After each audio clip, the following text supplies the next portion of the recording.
Let's start the new year off with some controversy, shall we?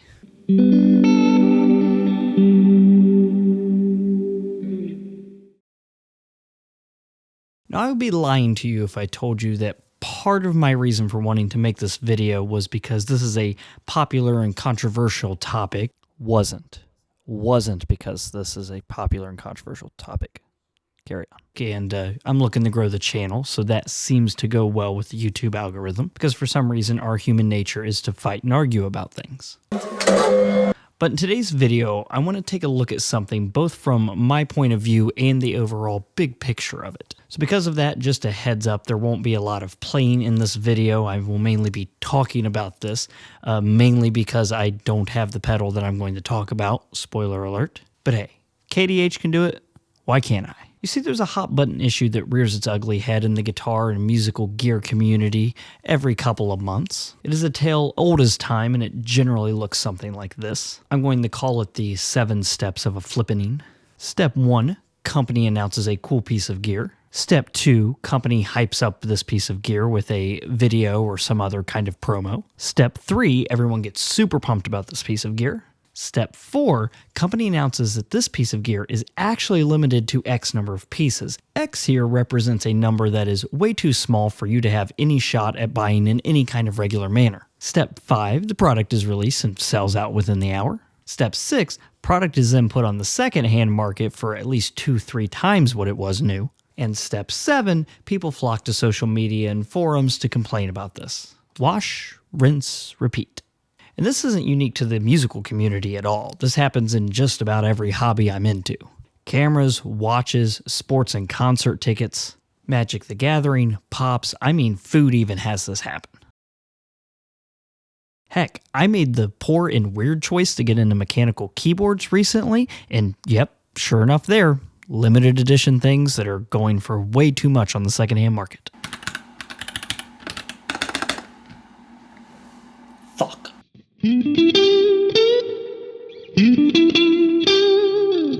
Now it goes by several different names: scalping, flipping, investments, call it what you want. But there's an issue that most communities have with people that buy product with no intention to use it, only to sell it on the secondhand market for a big markup. Today I'm going to go through my experience of buying a limited edition pedal that caused some controversy when it was released. I did indeed purchase this pedal and then sell it for more than it was worth. So I'm technically a scalper. But hang on a second, just hear me out. So on the morning of August 12th, 2022, I did my normal morning routine of going through emails to see the latest product announcements and deals on music gear. Oh, I'm sorry, did you think I had a healthy morning routine of eating breakfast and working out? When I stumbled upon an email from JHS announcing a new pedal, the Solo Boost. Now, the Solo Boost was nothing fancy. It was a one-knob boost, but it did have a trick up its sleeve. It was switchable from FET to op-amp style boost, which are the 2 more popular boost types out there. Basically, you could get the feel of a Keeley Katana and an MXR microamp switchable within the same pedal. Oh, and it had a cute little red solo cup on it. So FYI, this video has taken me forever to finish, and it's taken so long that when I made this joke that I put Toby Keith in there for the red solo cup thing, he hadn't passed away yet. So RIP Toby Keith. And also, today is the Super Bowl, so that should also give you a frame of reference for whenever you're watching this. That's how much longer it took me to finish this editing. So anyway, now the selling point to me was that this was $99, which was pretty reasonable for a boost from JHS when the Keeley Katana itself goes for $99. So I clicked through to the JHS site and I pulled the trigger.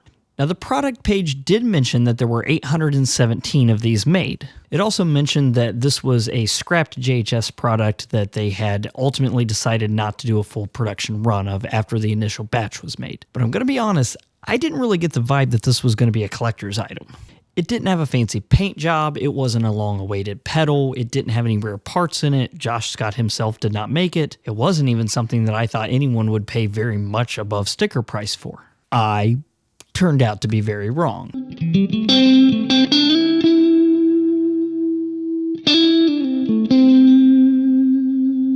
So I placed my order at 9:28 a.m. The page did not glitch out. I had no problems at checkout. There was really nothing to indicate to me that there was high demand for this pedal.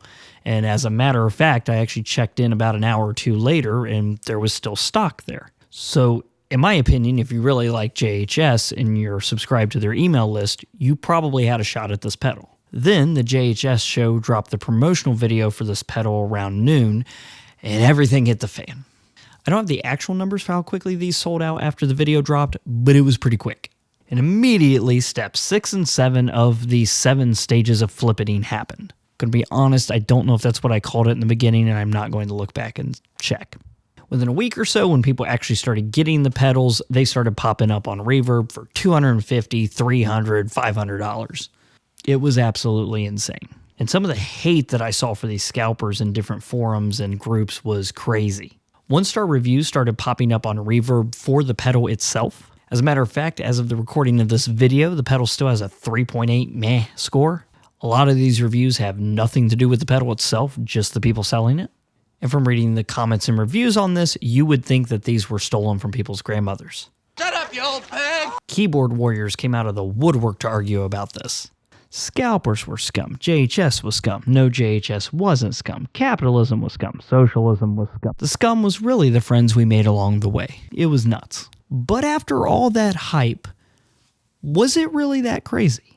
I mean, the idea presented was that JHS made a batch of pedals out of the goodness of their heart. A bunch of rich people who had no intentions of playing the pedal used their fancy bots and techniques to buy all of them up, and then sold them on Reverb for $500, despite Josh himself saying not to mark the pedal up if you bought it. And that's what happened. Right?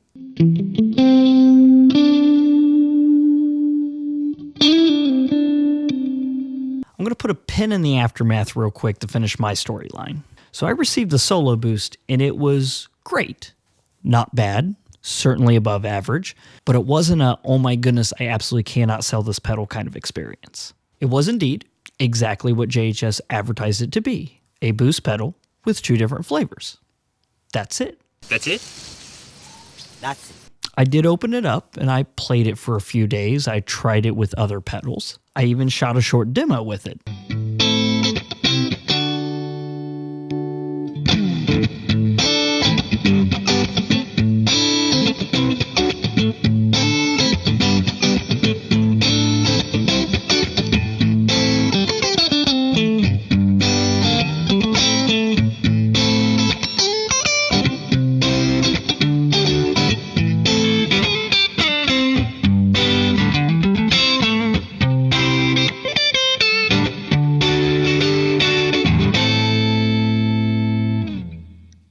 It was a great boost, but it was listed on Reverb for $250 to $300. And that fact punched me in the gut every time I stepped on it to turn it on. You see, I'm going to be really honest about something. I don't really like limited edition or rare gear. I like it in a sense that most of the time it sounds good and it's fun to talk about, but in reality, it's very difficult to replace if it ever breaks or gets stolen. And if the boost wasn't doing anything crazy for me, and slapping dual lock on the back and actually using it was going to degrade the value, and the value seemed to be 2 and 3 times what I paid for it, why was I keeping it? At the time, I was saving up for studio time for the trio to do a couple of singles, and to be honest with you, the value of this pedal was worth about a day in the studio. So after wrestling with this for a few months, I ultimately decided to list it. With the lowest listing at the time being $250, I couldn't really list it for anything reasonable because someone would just buy it for a reasonable price and throw it right back up for $250, and I would lose money for no reason, really. Which added up to, I was kind of scalping this pedal.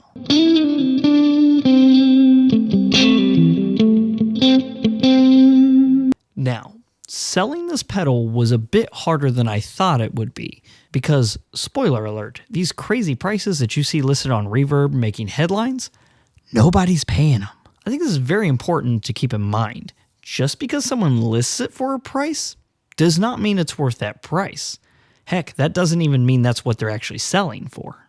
So I started receiving a lot of views and watchers and offers. There were several troll and rage offers for $99, but there were also a few that were reasonable for about $150. But even at $150, someone could buy it for $150 and then throw it right back up for $250, $300. So I waited it out a few days and then slowly began to drop the price. I figured I would knock down the price about $5 to $10 every couple of days, and certainly one of the 20 watchers that were on it would get FOMO, fear of missing out, and pull the trigger on it. Now by doing this, the pedal made it all the way down to a $215 listing price. Then I received an offer for about $150 from somebody who said they didn't want to insult me, but they just wanted to take a stab at it since it was a pedal that they really wanted to try. They also stressed to me that they wanted to use this pedal and didn't want to put it in a box away on a shelf somewhere. I told them that I kind of needed as much as I could get out of the pedal because I was funding a new trio project and countered with $200. I also suggested they try a Keeley Katana Mini because I felt that this was a pretty good replacement for the Solo Boost. They politely thanked me for my response and respectfully declined my $200 offer. Then about a day later, they sent me another offer for $190, again stressing that they would play the pedal. At this point, for me, the writing was on the wall. This pedal was not going to sell for the $250 or $300 that the others were listed for. I mean, mine sat around for $215 for about a week with no one actually buying it. So I accepted the offer for $190. The buyer was thrilled. We messaged back and forth a little bit more about it, and overall it was a good experience. And that was that. My JHS Solo Boost had been sold, and I had $190 to show for it. Or did I?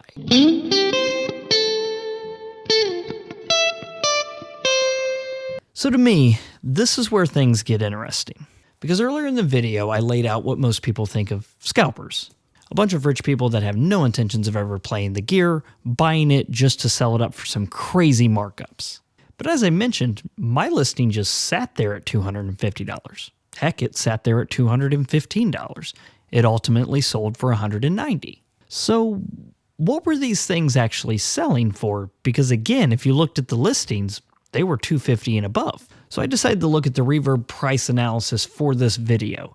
It actually worked out pretty well because we're about a year away from the pedal being released and we have a decent amount of long-term data now, or at least longer term.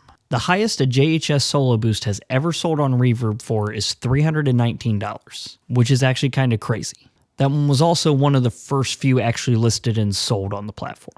Now in the very beginning, they sold for about $250. That soon tapered off to the $175 to $225 range until it eventually got to about $150, which is where it's pretty much held today. The lowest price that Reverb has documented for one being sold is $5, which I feel like has to be money laundering or something. There's no way that's an actual transaction, but I digress. So it turns out that absolutely none of these sold for the crazy sky-high prices like $500 and up. Only one sold for over $300. A handful sold for $250, and now, over a year later, they seem to be listed for about $175 and actually sell for about $150. Reverb states that the current range of a JHS Solo Boost is from $129 to $172. And as for me, I got $190 to put towards recording, right? Right?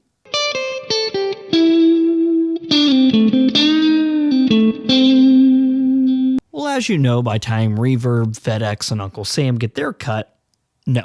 So here's what the buyer actually paid, $203.30. And after fees and everything, I made $159.46. But wait, I have to take out what I paid for the pedal to see what that sweet, sweet profit was. Now out the door, I paid $111 for the pedal. So that brings my grand total profit to $48.46. And funny enough, when you look at what was taken out by fees, shipping, and taxes, you actually get a number pretty close to what I made. Reverb, FedEx, and Uncle Sam actually made $43.84 just by helping to facilitate the transaction. Now I want to make something clear. Am I complaining about the amount of money that I made off of selling a new pedal that I bought? Absolutely not. 90% of my pedals that I buy new, if I do end up selling them, I sell them for a loss. And that's totally fine. I don't view them as investments. They're just tools. And if I no longer need them, I sell them and reinvest that to buy more tools. But is that the amount of profit that most people think of when they think of people flipping pedals? I'm going to guess not. I also feel a little better because I didn't buy the pedal sheerly to flip it. I had actually played it and I was rolling the money I made off of it into recording music so I could put it out for the world to hear. So like, I didn't buy the pedals so I could put it in a hedge fund portfolio. Now listen, this video has gone on entirely too long. As a matter of fact, it's 1 a.m. on a Wednesday when I'm writing this script. Isn't that right, script writing Tyler? That's right, future video shooting Tyler. It is entirely too late and past 1 a.m. and I don't even know why I'm doing this. I'm bumping buttons and heck, for video recording Tyler, it is well after midnight. But here's a few things I want to wrap up with. I do find it to be quite a bummer when people buy things with no intent of using them just to sell them to make a profit. But I mean, this is the reality we live in. I have found that I just have to try and buy things when they're at their original price before other people get to them. I've missed plenty of cool stuff as well. I just happen to hit every once in a while on something being in stock, or I find out about it a little bit before the masses do. I just want you to enjoy the experiences and things that you are able to get, because a lot of times they come with less hassle as well. Also, a quick pet peeve of mine that I know is going to get me in trouble. I can't stand companies that make limited batches of things, promote those things, sell out, and then shake their fist at scalpers. Like, you know what's going to happen. We have a track record of this. I understand that it's fun and you may not have very many parts and you can only make so many of a certain item, but like, accept it for what it is. Like, it's weird to me to take the moral high ground when you basically decided to just print money by having a limited edition that you know is going to sell out. Sometimes it feels like companies just slap a different paint job on something or change a couple components.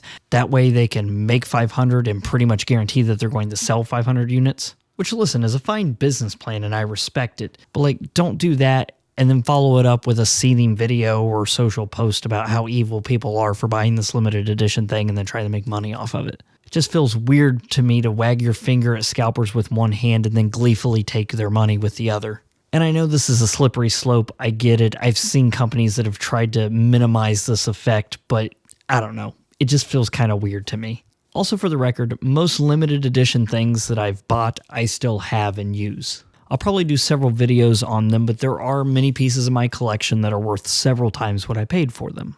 But I've kept these pieces of gear because what they do totally justifies any money that I'm missing out on by selling them.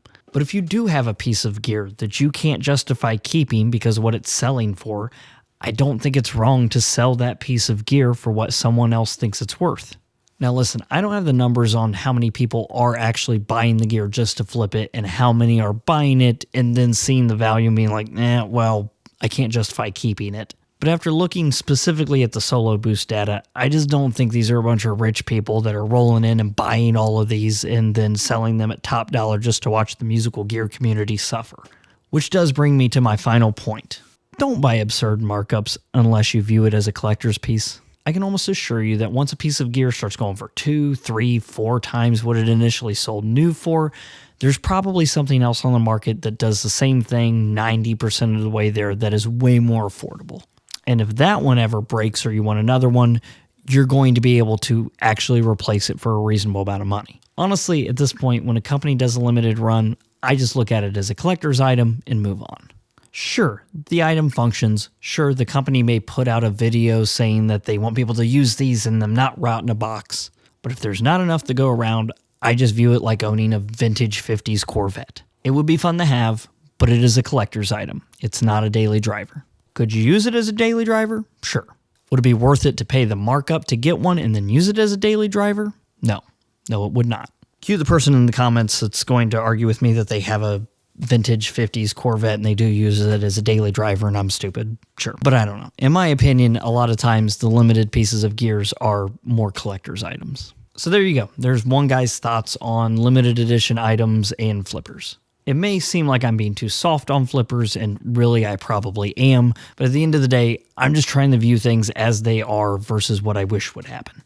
And honestly, I'm good with my Keeley Katana and have never once lost sleep over selling the Solo Boost. And I'm sure somewhere out there, the guy who bought my Solo Boost is enjoying it immensely. And really, I'd call that a win-win.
Make sure my wife isn't telling me to stop.